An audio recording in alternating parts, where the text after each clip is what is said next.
Hello बच्चों, कैसे हैं आप लोग। तो एक बार फिर हमारे चैनल पर स्वागत है क्रिस साइंस इंग्लिश क्लासेस। आज मिले हैं हम लोग आपसे एक नए टॉपिक के साथ। शुरुआत करेंगे हम लोग संस्कृत के कुछ महत्वपूर्ण शब्दार्थ जिसको हम लोग वर्ड मीनिंग कहते हैं, और ये विशेषकर मैट्रिक के बच्चों के लिए, 9th के बच्चों के लिए, क्योंकि जितने भी संस्कृत पढ़ने वाले बच्चे होते हैं उनके लिए काफी फायदेमंद होगी। और ये वर्ड्स मीनिंग आपको इतना ज्यादा हेल्पफुल होगा, इतना ज्यादा सहायता करेगा, जो चाहे किताब हो या किसी भी तरह का अनुवाद, कोई भी चीज बनाने के लिए आपको बहुत ही ज्यादा महत्वपूर्ण होगा।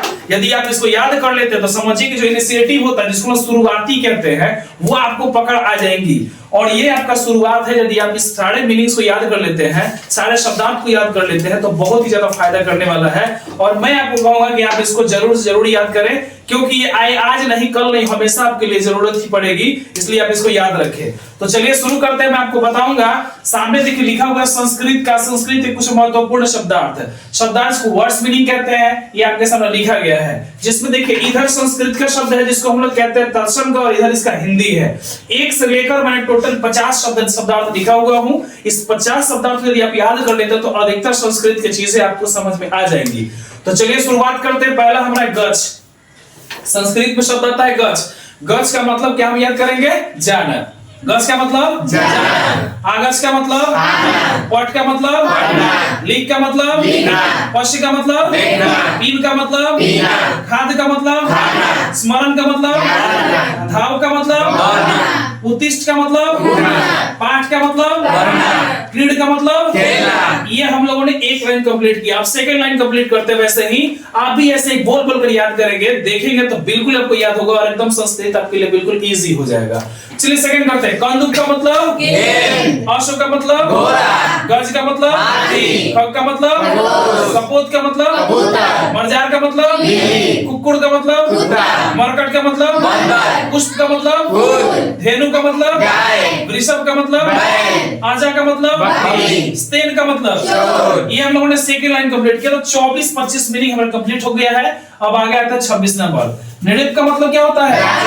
कृपन का मतलब विभे का मतलब पक्ष का मतलब श्रु का मतलब वर्त माने कथ मतलब कथा माने मामा मतलब मेरा या मेरी, अस्माकम मतलब गृह मतलब नृत्य का मतलब अत्र का मतलब। ये देखिए अब अगला चलेंगे। यही शब्द जो है बहुत ही ज्यादा जरूरी पड़ता है।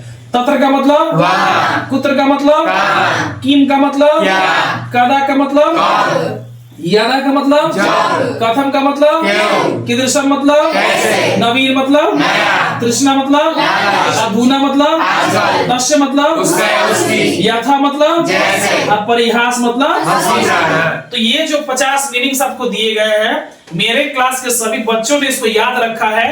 तो आपने देखा तुरंत अभी कि मैंने बच्चों से पूछा, अब मैं जैसे जैसे मैं हिंदी संस्कृत के शब्द बोलते गया, बच्चों ने हिंदी बताया। उसी प्रकार से मैं ये चाहूंगा कि आप लोग भी सारे वर्ड्स को, सारे शब्दार्थ को याद करें, ताकि आपके लिए काफी ज्यादा महत्वपूर्ण हो और काफी ज्यादा सहायता करे आपके संस्कृत को सीखने, बनाने। और आपको पता है कि अब तुरंत बोर्ड का परीक्षा आने वाला है, तो संस्कृत उसमें 100 नंबर का पेपर पूछा जाता है। और आप यदि मीनिंग ही नहीं याद करेंगे, शब्दार्थ ही आपको याद नहीं होगा, तो किसी भी तरह का अनुवाद आपसे नहीं बनेगा। इसलिए इस वीडियो के भीतर मैं केवल आपको इस अनुवाद से संबंधित जो मीनिंग्स है, जो शब्दार्थ है, वो लेकर आया था। आप लोग इसको याद करें और इसको समझने की कोशिश करें। जितना याद करेंगे उतना आपके लिए फायदेमंद होगा। और मैं ये चाहूंगा कि जिस प्रकार से मैंने आपको बताया उसी प्रकार से आप इस 50 मीनिंग्स को याद कर लेंगे।